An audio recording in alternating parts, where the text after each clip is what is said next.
Traveling through the forest was somewhat time-consuming, considering the amount of stamina that Celine and Lydia had. The group wasn't able to move at a swift pace. Han checked the map and saw that they had only traveled a fifth of the total distance. At their current speed, they would be cutting things close for reaching the ruins before nightfall. Periodically, they would need to rest and allow the sisters to regain their stamina. Oddly, they have yet to run into any monsters in this forest, which he thought to be strange. Often, Han would look around to see if any indicators were letting him know that intruders were heading towards them. Since Ha-Yun was so adamant about them being vigilant in this forest, Han figured that seeing monsters would be a relatively regular event.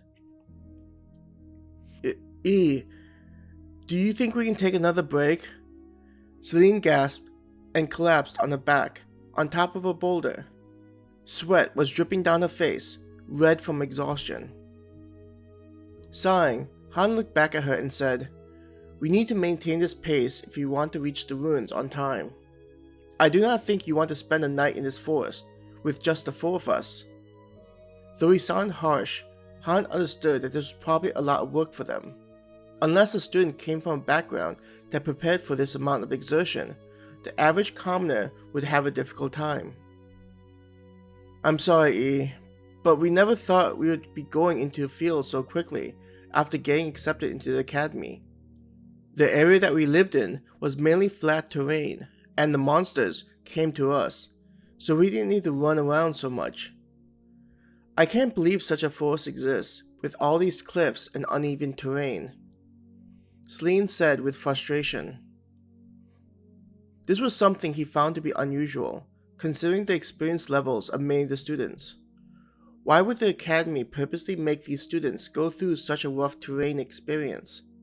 At least many of the students had already received some combat training from family members or militia groups. Listening to the sisters, Han learned that many of the villages didn't have the benefits of having protection close by. With the looming threat of monsters and demons, many had to create their own militia to fight off the attacks. This was even more so when it came to an event called the Overflow. For some reason, monster and demon activity would increase by several magnitudes. No one knew the cause of this event, though there were many theories.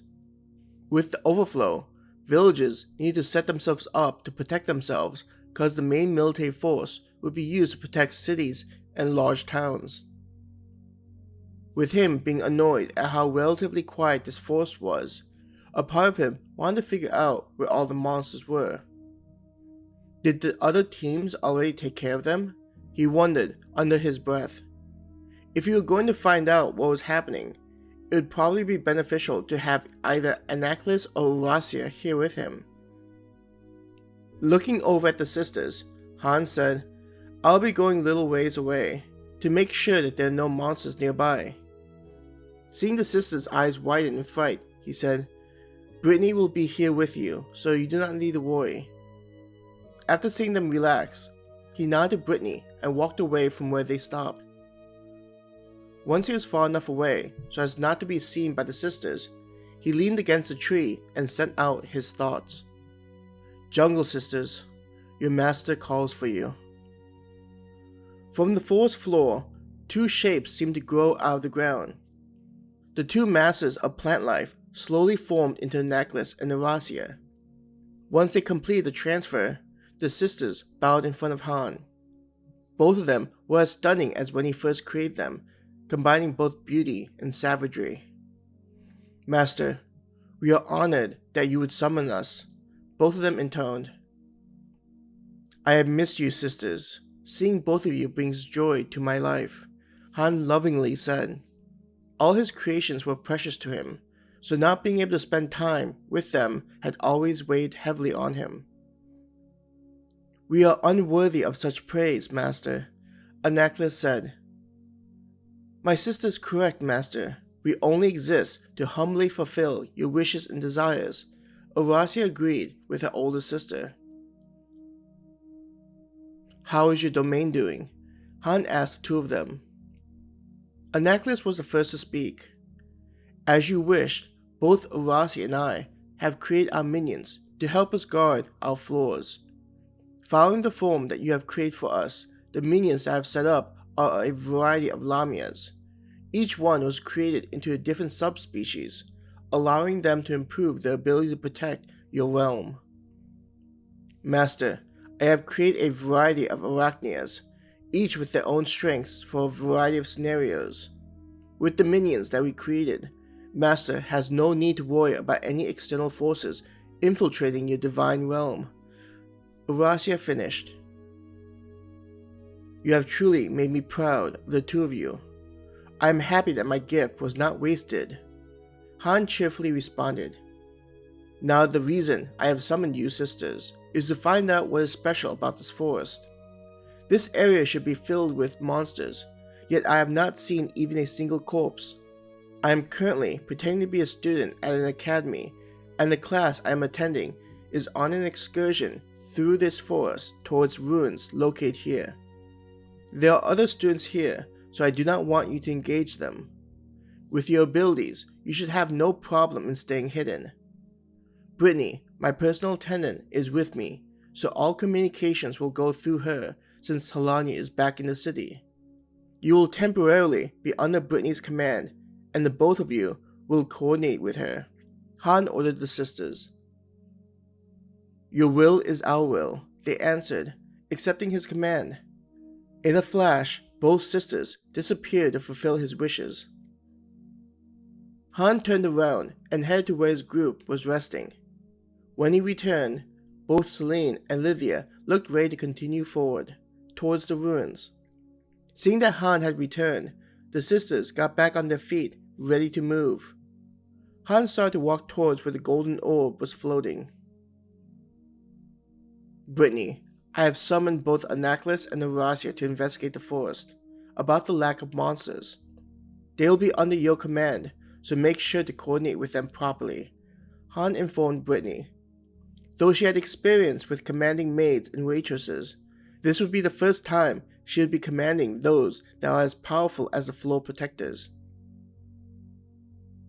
As the day passed by, the sisters were able to build up their stamina. This caused them to not stop as frequently, which increased their time. Now that Han had assigned the Jungle Sisters to investigate the curious nature of this forest, he felt like the trip became more relaxing and enjoyable. As the sun was starting to dim and the night sky was taking over, they went around a large tree and saw a clearing open up. In the center of the clearing were several ancient structures. Surrounding them, there was a broken up wall that had vines crawling all over. Past the wall, there was a long road that looked like it had seen better days, but did well to survive so long. Entranced by the scene, Han walked into the ruins first, going past the walls. On either side of the road, there were old buildings with some of them entirely collapsed. There were statues of women in various poses, their bodies crumbling due to the passage of time. Looking at them, Han couldn't help but feel saddened by how distraught they all looked. He tried to picture what they looked before, which just made things harder on him. Passing by houses and temples, he imagined the streets filled with the laughter of children as their parents looked after them. Now the ruins felt like a necropolis, a ghost of his former self where the dead roamed. I wonder where everyone is, Celine thought out loud. The ruins seemed to be as large as a city. Some of the buildings were taller than most of the buildings inside Academic City. With the sun slowly coming down, the city started to look more ominous, as if anyone within would be trapped forever. Han thought about those myths he learned in school, where the hero would stay inside a forbidden city for too long and become trapped inside. Even though he had nothing to worry about, he still felt a chill run down his spine. Looking around, Han willed himself to see where his classmates were located. Blue dots appeared, all bunched up together near the center of the city. Sighing in relief, he pushed back thoughts of a haunted place out of his mind. Ever since he was a kid, he would think that there were ghosts inside the various places he lived. Though a spirit would be no match for him, Han didn't care to face any at the moment. Let us try the center of the city, Han suggested to the rest of the group. As they approached the center of the ruins, Han could hear the sound of laughter and chatter of his classmates. Everyone had already set up their camp and were getting ready to eat dinner. People seemed to group their tents around their party members, instead of just setting up wherever they wanted to. The experience inside the forest likely created a strong bond between them. Now they talked to one another as if they had known each other for a lifetime. Look who finally came in. The teacher thought that she might have to go searching for you stragglers. A group of nobles mocked them. Several of the nearby groups began to laugh, thinking Han's team were a bunch of useless commoners. Many had a look of doubt regarding the uniform Han wore and whether he was really an S-rank student. Han looked back at the sisters and saw that they were looking depressed at the reception they received. Do not concern yourself with what others think about you. The two of you have grown during this single trip, so there is no need for you to feel embarrassed. Han tried to encourage them. Both sisters looked a little cheered up after hearing what Han said. Looking up to see where Ha-Yun was at, Han headed towards the teacher. Han thought it would be a good idea to let the teacher know that they had arrived safely at the ruins before going off to set up their camp for the night. They found the teacher sitting by herself in front of a campfire cooking her meal. The smell that wafted into Han's nose left something to be desired and let him know that the teacher wasn't going to be a typical wife if she ever got married.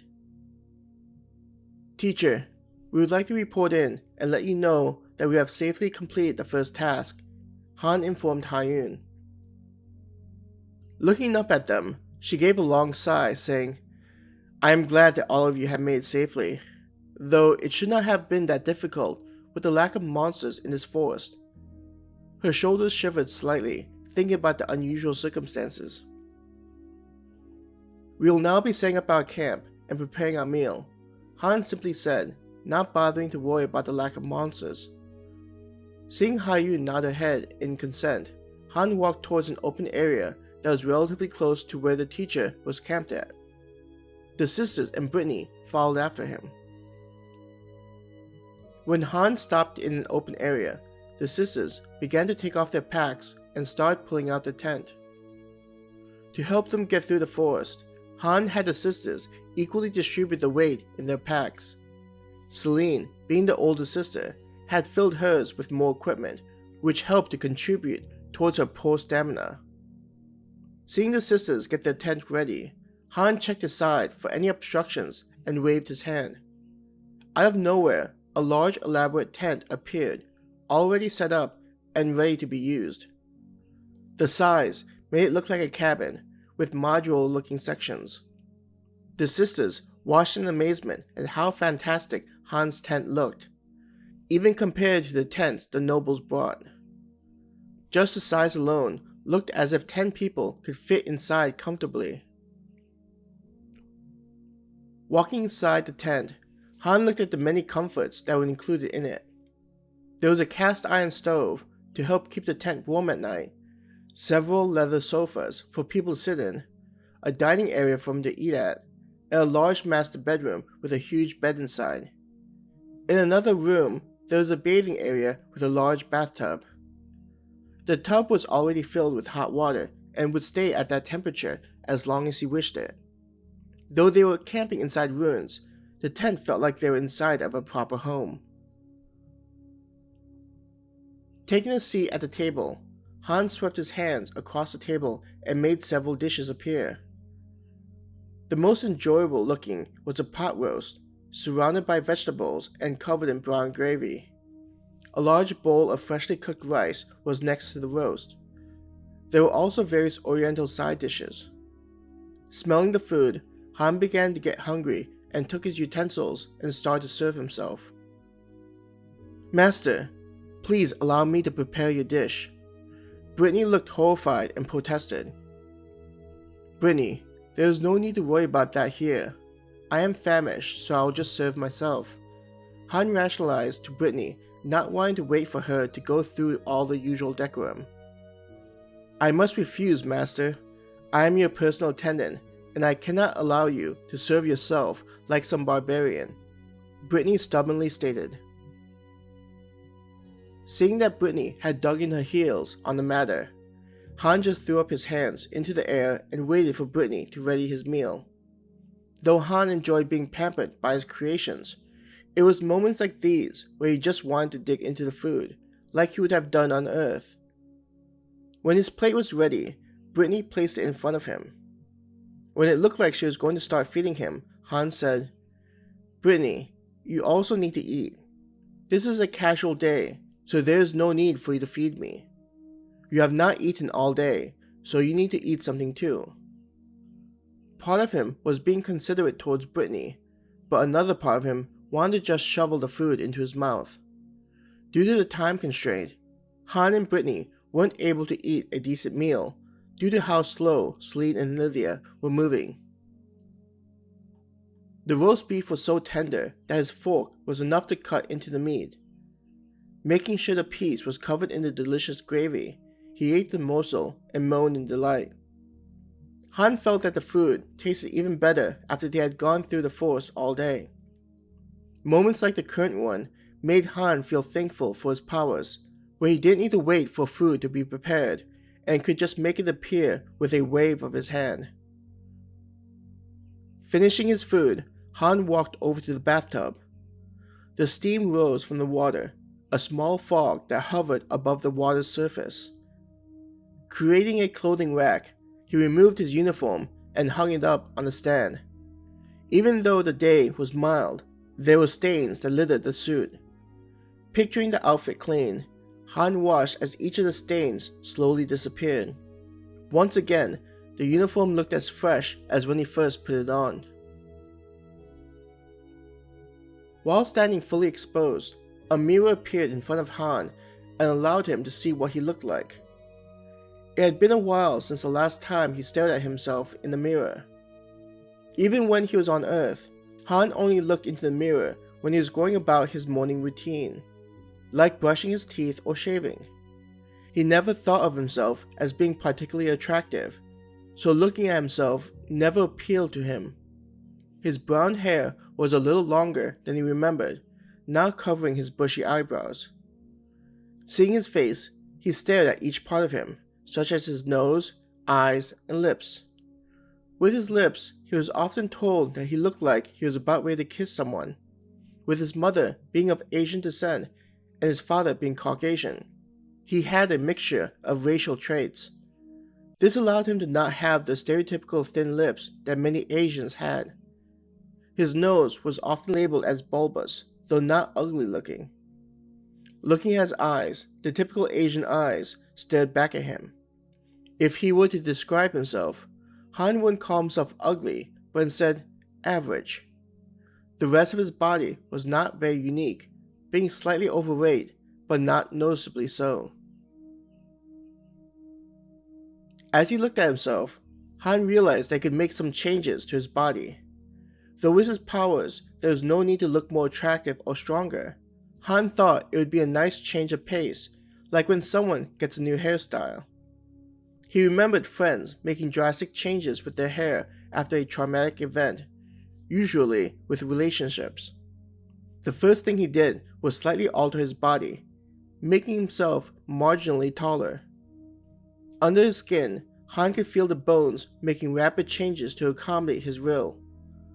It felt like ants were crawling under his skin, making him shiver at the imagery. Random popping noises could be heard as his skeletal structure made the changes needed. In his reflection, Han could see that he became taller and smiled.